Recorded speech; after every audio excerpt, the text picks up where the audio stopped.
Hello everyone, welcome back. Today's story is from r/ProRevenge, cheat on your wife with mine? I will burn your life to the ground. Way back in the early 2000s, I began to suspect that my wife was up to something. Our two kids were about 4 and 6, still young, but not so young they couldn't tell you something about what had happened in their day. They started talking a lot about staying with my wife's parents during the day, which wasn't really that strange in and of itself, but since they lived about 90 minutes away, doing so 2 or 3 times a week seemed a bit much. That was basically every day she wasn't working at her part-time job. When I asked her about it, she denied it, but was never a good liar.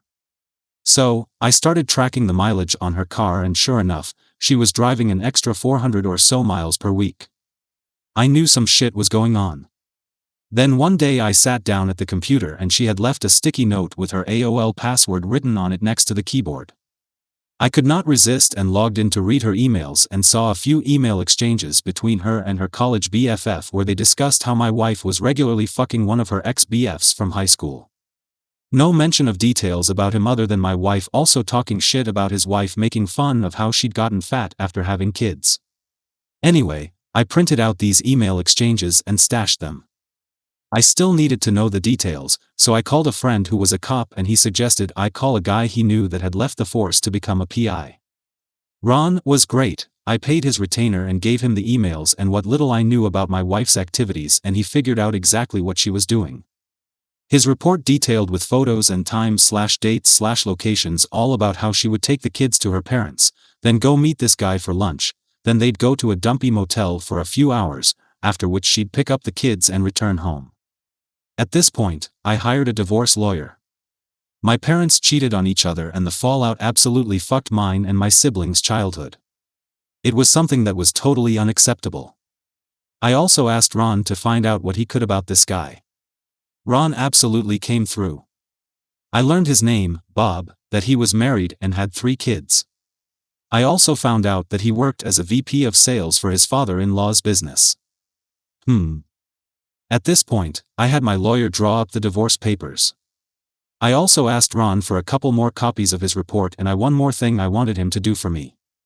On the same day I had my wife served with the divorce papers at her work, I had Ron meet with this guy's wife and show her everything he'd found out. She seemed nice and I figured that she deserved to know what her dear hubby was up to. What she did with that information was up to her. While the information about my wife's infidelity didn't really matter in my divorce proceedings, Bob's wife did a real number on him. According to the publicly available court documents from the divorce and other related proceedings, she cleaned out their joint account, took the kids and left. As soon as her dad found out what he'd done, Bob was fired, and since her parents actually owned the house where Bob and his wife lived, he also got evicted. Their divorce was ugly. Lots of fighting in, and evidently out of, court. I guess Bob went to the house and started arguing with his wife, and it escalated to the point that her brother stepped in and Bob got his nose broken. There were restraining orders, a few more incidents with police reports, criminal charges, jail time, and so on. I can't find Bob on the internet anywhere these days. Last I heard, he'd left the state and his ex-wife did okay. She went to work at her dad's company and took over after he retired.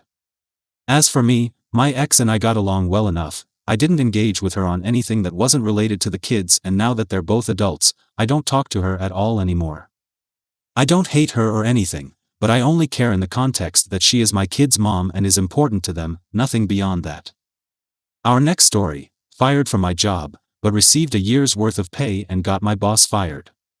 This happened in the early 2010s, before the advancement of technology in video editing and content creation. I was hired as a content creator for a university that wanted to leverage YouTube to kickstart their branding campaign. The pay was low, roughly $2,200, and in those days, there weren't many video content creators around. The process usually took a long time from start to finish. I was hired, and on my second day, my manager presented my KPI of 85 3 to 10-minute videos in 52 weeks, which was impossible for a one-man team in those days. This meant I had to do the scripting, producing, casting talents, shooting videos, composing music. They were too cheap to pay for a royalty-free music subscription, and editing, all of which I had to use my own equipment and software because their cameras and computers were so old they simply couldn't handle the strain of even doing things in 720p, much less 1080p. I tried to let my manager know, but she just smiled encouragingly, telling me to give it a try and assuring me that if the videos were good, the quantity wouldn't be what she focused on. Hearing this, I agreed to give it a try. My manager treated me well in the first month. However, one day when she found out I was a smoker, her attitude changed overnight. A colleague had actually done a facepalm when I told her about it, and she let me know that the manager hated smokers and often advocated to get them fired. She started nitpicking me on everything, from smelling like cigarette smoke after my breaks, coming in 5 to 10 minutes late despite doing more than 4 hours of overtime daily, to not being contactable during break times. The list went on, but I soldiered on because I just wanted to do the work and do it well. 5 months in, I was called into the director's office, where I saw my manager putting on her best, displeased but gleeful face, and I felt my stomach drop. The director told me that she was disappointed because she had heard that I was falling behind on my work. It was already halfway through the year, and I had only completed 30 out of my 85 videos. I tried to explain that I had been working my butt off on these videos. I literally worked 6 days a week, over 60 hours, just to do what needed to be done, and that being a one-man army made things impossible. I also pointed out that the videos I had put up grossed the highest views ever on their YouTube page.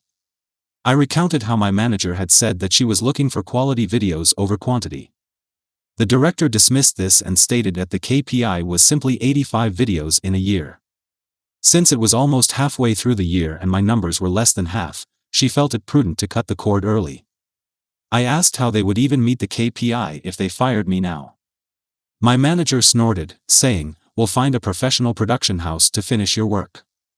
The director gave her an odd look but nodded in her support nonetheless, telling me, "You don't need to worry.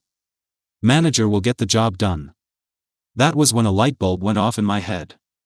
Seeing as I was the content professional in the office, one of my jobs was to keep a database of production houses to use in the event we needed to do a shoot that required more resources.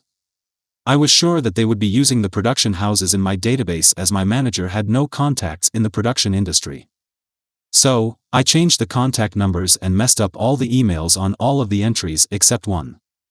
That one was for a production house where I had a friend working as a junior director, not an assistant director, but a director assigned to smaller video projects. I gave him a call and told him of my plan, and sure enough, within 2 days, they were called to come in to pitch. I told him that I had a plan that was a win-win for us. It would instantly help him and put him on the fast track to a director position by bringing in that much business to his production house, and it would also benefit me financially. I would teach him exactly how to pitch to win over the boss and the director, and in turn, his company would pay me a standard finder's fee of 15%. He agreed instantly and immediately put me on the line with his general manager, who, upon realizing this was to be 6 months of work for a high 6-digit payout, instantly agreed and drew up a contract.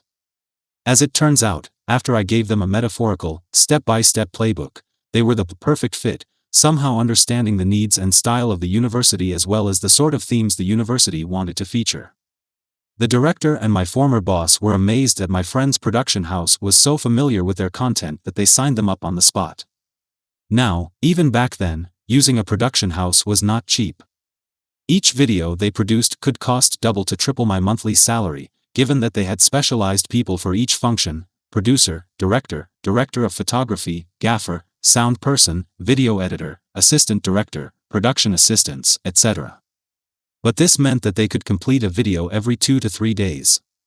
So yes, they produced 50 videos in a span of 4 months for over 100 times my salary, and I sat back and collected the healthy 15%, which was about 15 months of my salary. This allowed me to put money aside for a holiday and the rest to further my studies with a respected film school overseas. I thought my plan ended here, and I had gotten back at my former bosses, but to my surprise, I received a call from my colleague while I was holidaying in Bali one day. This was the same colleague who had facepalmed when I told her that my manager had found out I was a smoker. She told me that my former manager had been fired, and my director had been given a massive blasting by the chancellor of the university. The content creation project I was hired for had only been given a budget equating to about 1.5 years of my salary, and they had exceeded that budget by over 10 times. My former manager was so desperate to ensure that her content creation project could be completed that she had thrown caution to the wind, paying anything to get the job done so she could show my director that she had completed the project. She had approved the massive spending without getting consent from the director. So that is how I got my friend a super fast promotion to a full director in his production house and a year of pay after getting unfairly fired from my job. Our next story, 401k with a side of revenge. Someone suggested I post this story over here. Enjoy. When our first child was born, my ex forced me to quit my job. By the time our second child was 2, I found out about his affair. By then, he was extremely verbally, emotionally, and sometimes physically abusive. When he abused our firstborn, I put him out. That was in 2012. I couldn't afford daycare to work and had no family support. He refused to give me any money to take care of the kids, saying, "The courts haven't ordered me to give you a dime." He lied to the bank and had my accounts frozen and even assaulted me when I filed for default in the divorce. The judge finally ordered him to pay child and spousal support 6 months after I kicked him out. It was $2,562 a month. He refused to pay it until the garnishment kicked in, and by then he was $6,000 behind in support. I used that to get permission to move away. I remarried a year after the divorce. I checked the court documents, and there was a little box that said spousal support stopped upon remarriage if that box was checked. It wasn't checked, so I figured I was good. Instead of filing for his retirement, I just took that year of spousal support, $12,000, and left it alone. Spousal support was only ordered for 2 years. In 2017, he filed for sole custody of the kids out of nowhere. That was when he found out I had remarried and he had paid spousal support to me during the first year of my marriage. I told him I took that money instead of filing for my share of his retirement. I said if he let me keep that $12,000, I wouldn't file to split his 401k. He demanded that I repay the spousal support. The judge ordered me to repay it but increased child support and deducted the repayment from that. It ended up that I got an extra $20 a month, and he repaid himself. He dropped his bid for custody in exchange for 2 extra weeks in the summer. I pursued the retirement account split. He refused to cooperate and dragged it out for 4 years. It was so bad that they sanctioned him, and he had to pay me $600 a month for a year in addition to child support. They also charged him with contempt. In January 2021, he proposed to his girlfriend. In May 2021, I finally got the disbursement from his 401k. I won't say how much it was, but it was about 4 times the amount of spousal support overpayment. I had no idea it would be that much. I thought it would be around $12,000, which is why I thought keeping that year of spousal support and not filing for his retirement account was a fair trade. Had he not tried to take the kids from me, I never would have filed to split the account. Play stupid games, win stupid prizes. His fiancée emailed me recently and told me it's my fault he won't marry her because I cleaned out his retirement account. She said I shouldn't have stolen his money. I told her that I gave him the option to let me keep that year of spousal support or take it back and have me file for his retirement. He chose to have me file for his retirement. I told her that if he really wanted to marry her and protect his assets, they could get a prenup so he wouldn't have to worry about it. She said she shouldn't have to sign a prenup because I robbed him. I never asked to be financially dependent on him. He clearly indicated he wanted a court order to take care of his kids, so I got him one. I tried to be fair and take the lesser amount by accepting the spousal support and not filing for his retirement. He wouldn't let me.